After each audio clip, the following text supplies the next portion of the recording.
Você já viu um país inteiro em silêncio e um único jogador falar por todos nós? O Brasil desabou diante da Bolívia. Uma derrota por 1-0 em pleno topo do mundo colocou a seleção brasileira na repescagem da Copa. Denúncias, críticas, vergonha. Mas enquanto todos gritavam, discutiam ou se escondiam, Neymar postou apenas 7 palavras. 7. E o país inteiro parou. O que parecia o fim virou começo. O que era caos virou faísca. Só que você precisa entender o que estava por trás daquele post. Porque quando ele falou, não foi só para aparecer, foi para nos lembrar do que somos capazes. E é isso que você vai descobrir nesse vídeo. Então, antes de começarmos essa jornada que mistura drama, bastidores e uma virada que ninguém esperava, comenta aqui de onde você está assistindo esse vídeo. Sério, quero ver o Brasil inteiro marcando presença aqui nos comentários. E já deixa o like agora, porque a gente está com uma meta coletiva insana.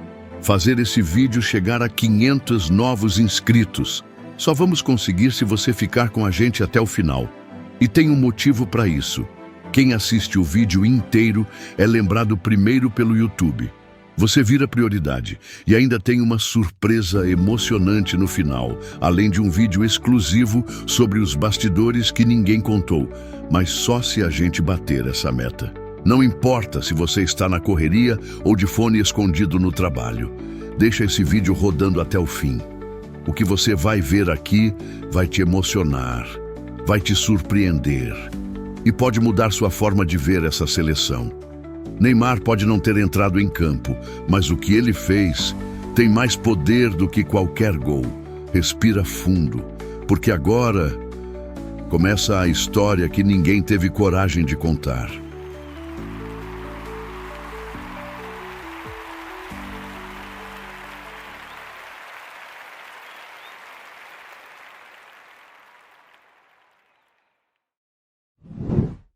Como explicar um silêncio tão profundo depois de um grito preso na garganta?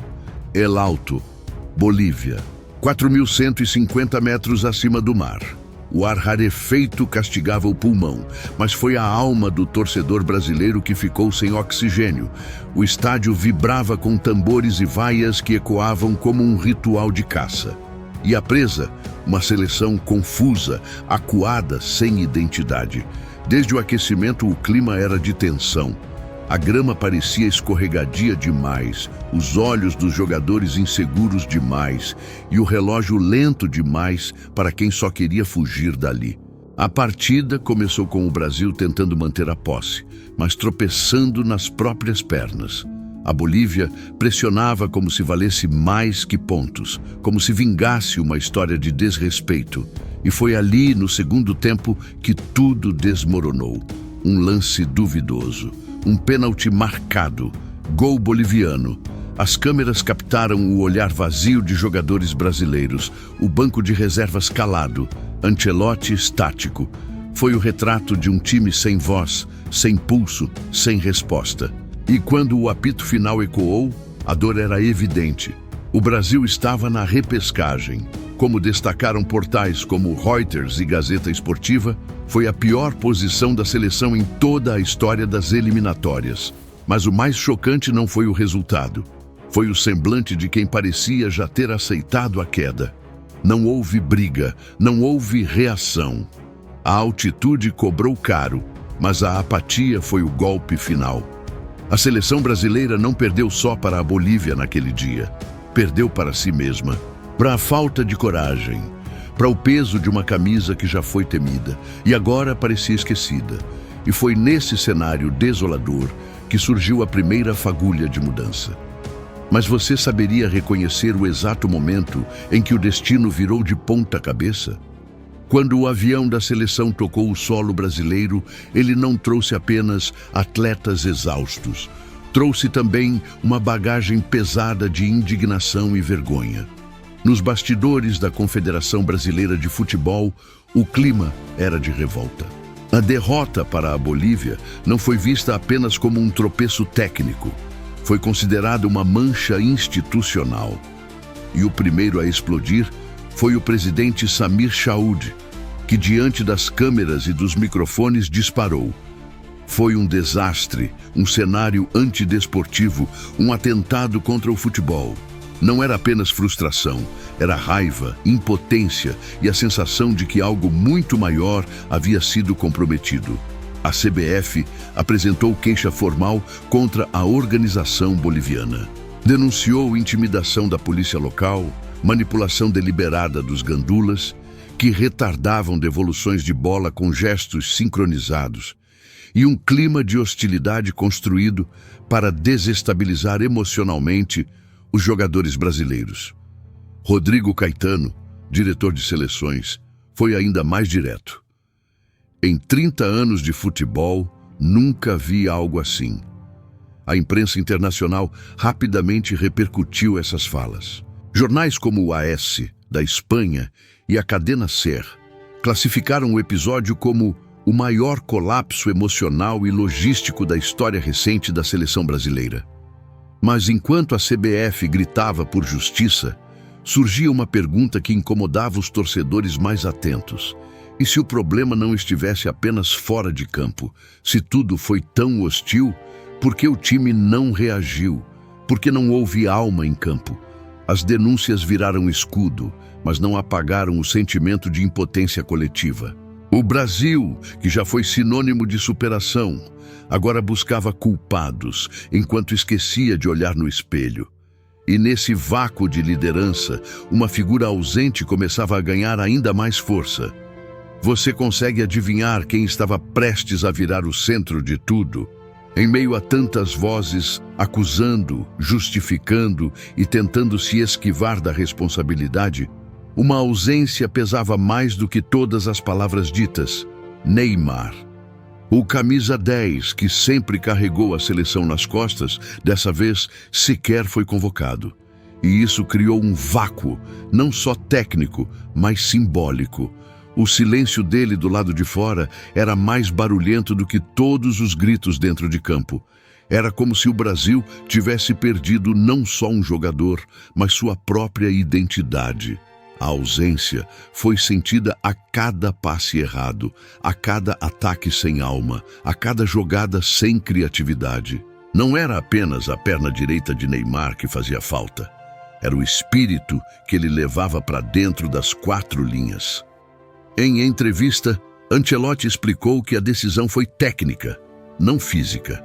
Alegou que o momento pedia outra formação, que Neymar precisava de mais tempo para voltar ao seu 100% possível. Mas para muitos, essa escolha soou como um afastamento emocional. Como se o técnico tivesse rompido com o último elo que ainda ligava a torcida ao time. E o que mais impressionava era o contraste. Enquanto a seleção parecia desorientada, Neymar observava de longe, calado, mas claramente presente. Nos bastidores, especulava-se que o jogador estava em forma, treinando intensamente, pronto para voltar. Mas a convocação não veio. E com ela, a esperança também ficou de fora. A torcida se dividiu. Alguns apoiavam a renovação proposta por Ancelotti. Outros viam na ausência de Neymar o estopim para o colapso. Mas a pergunta pairava no ar como uma sombra. Por que o nosso maior craque foi deixado de lado no momento mais decisivo?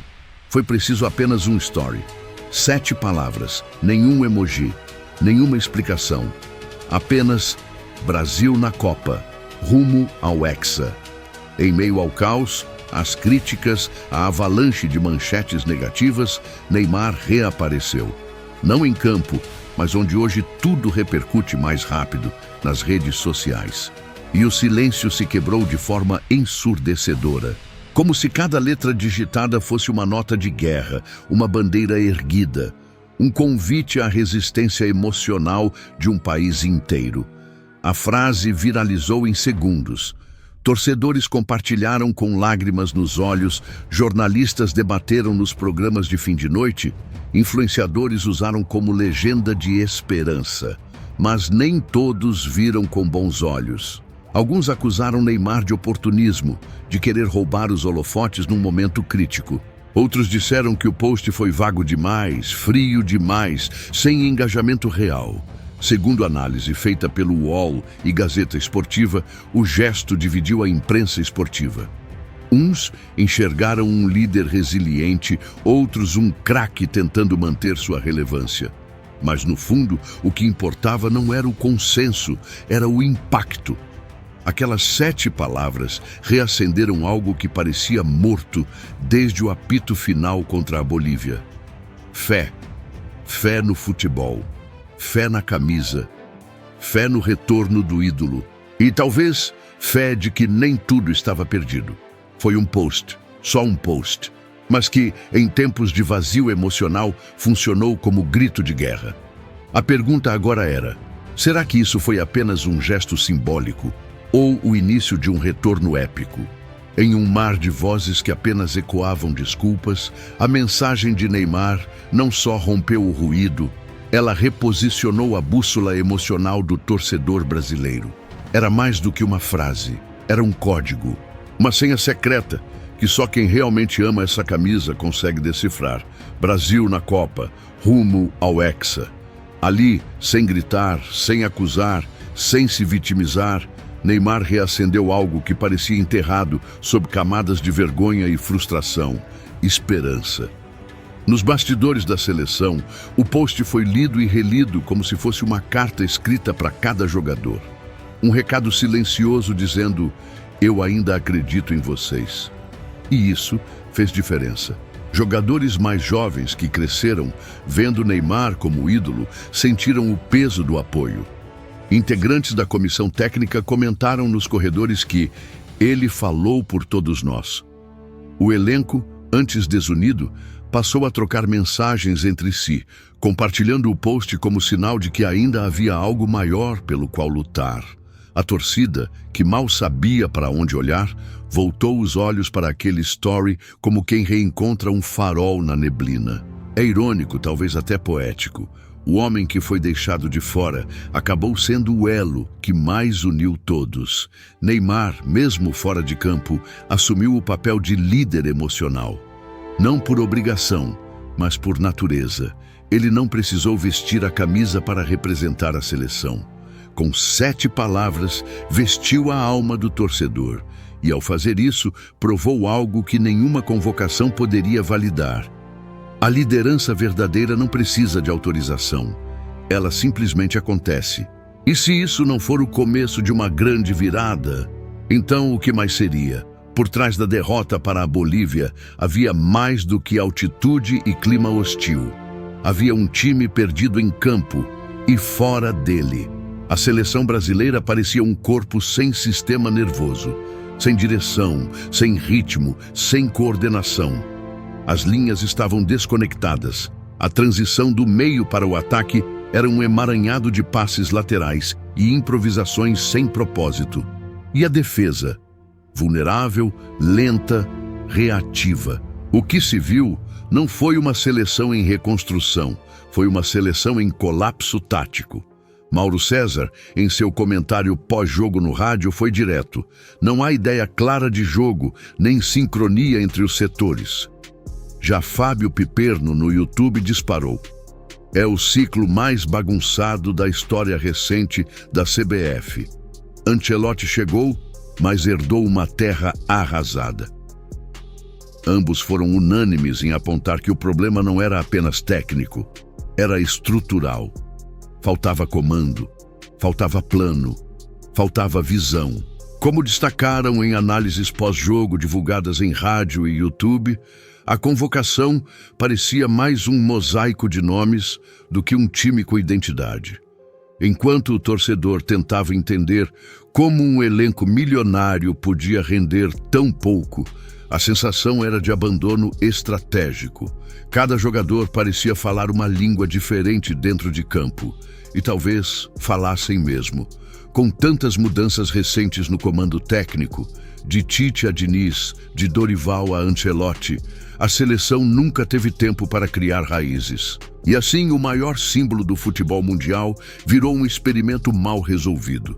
O mais grave, porém, era que ninguém sabia dizer quando ou se isso mudaria. Afinal, como se reconstrói algo que nunca foi claramente planejado? Dentro das 4 linhas, o Brasil parecia perdido, mas nos bastidores, o cenário era ainda mais nebuloso. Um vestiário rachado, comandado por vozes de mais e líderes de menos. A chegada de Ancelotti, embora celebrada como um marco de modernidade, veio com heranças pesadas. Fernando Diniz deixou um estilo improvisado, baseado em posse de bola caótica e conceitos que poucos jogadores assimilavam. Dorival, por sua vez, tentou unir discurso e prática, mas foi engolido pela pressa e pela pressão. Agora, com Carlo no comando, a dúvida cresceu. Quem realmente dita as regras ali dentro? Farpas veladas começaram a surgir em entrevistas. Jogadores insinuavam desconforto com mudanças de posicionamento. Outros demonstravam saudade de métodos anteriores. As escolhas para a convocação eram justificadas com frases vagas. A ausência de Neymar, por exemplo, não teve explicações convincentes. E nem a titularidade de nomes que claramente não estavam à altura da missão. A divisão era real. Jovens com fome e ansiedade de aparecer de um lado.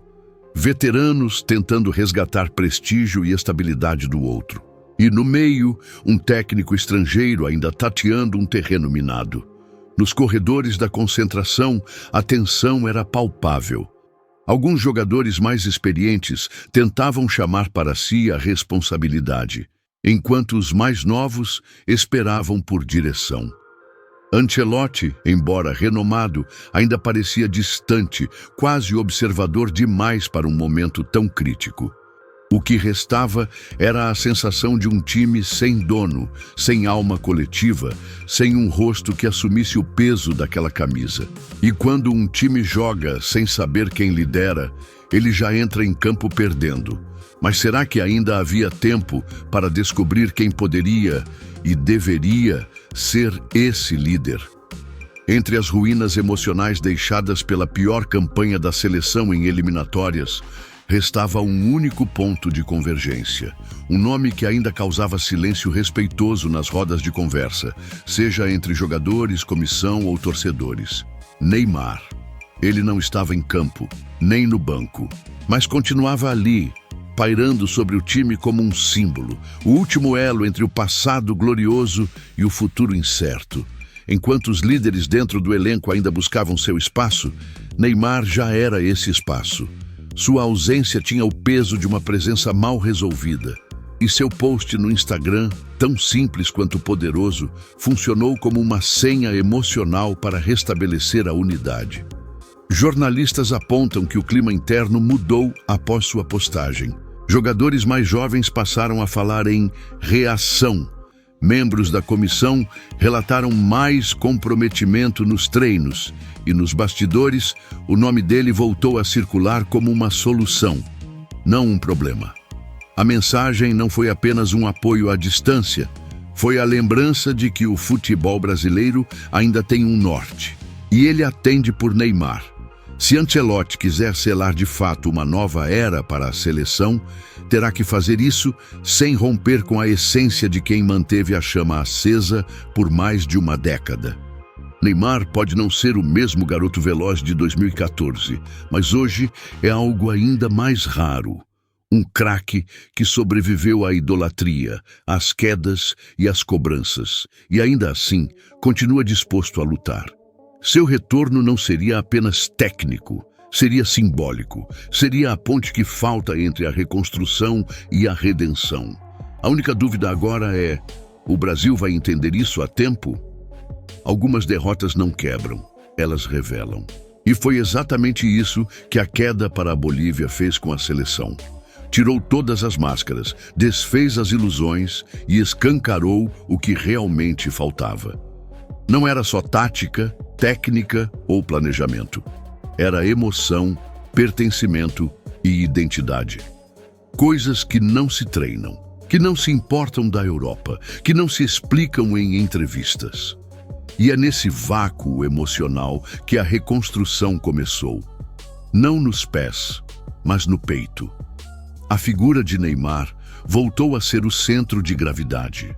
Não por vaidade, mas por necessidade.